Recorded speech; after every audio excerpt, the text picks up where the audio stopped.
কেউ কথা রাখেনি। ৩৩ বছর কাটল,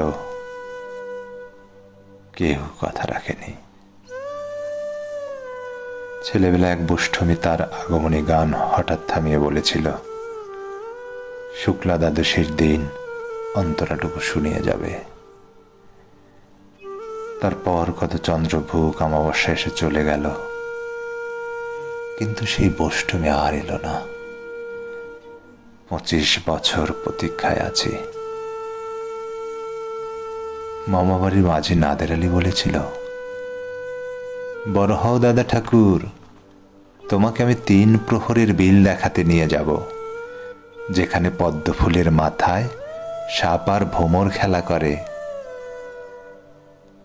নাদের আলী, আমি আর কত বড় হব? আমার মাথায় ঘরের ছাদ ফুঁড়ে আকাশ স্পর্শ করলে তারপর তুমি আমাকে ৩ প্রহরের বিল দেখাবে? একটাও রয়্যাল গুলি কিনতে পারিনি কখনো। লাঠি লজেন্স দেখিয়ে দেখিয়ে চুষেছে লস্কর বাড়ির ছেলেরা। ভিখারির মতো চৌধুরীদের গেঁটে দাঁড়িয়ে দেখেছি ভেতরে রাস উৎসব। অবিরল রঙের ধারার মধ্যে সুবর্ণ কঙ্কণ পোড়া ফর্সা রমণীরা কত রকম আমাদের হেসেছে। আমার দিকে ফিরেও চায়নি। বাবা আমার কাঁধ ছুঁয়ে বলেছিলেন, দেখিস একদিন আমরাও। বাবা এখন অন্ধ, আমাদের দেখা হয়নি কিছুই। সেই রয়্যালগুলি, সেই লাঠি লজেন্স, সেই রাস উৎসব আমায় কেউ ফিরিয়ে দেবে না। বুকের মধ্যে সুগন্ধি রুমাল রেখে বরুণা বলেছিল,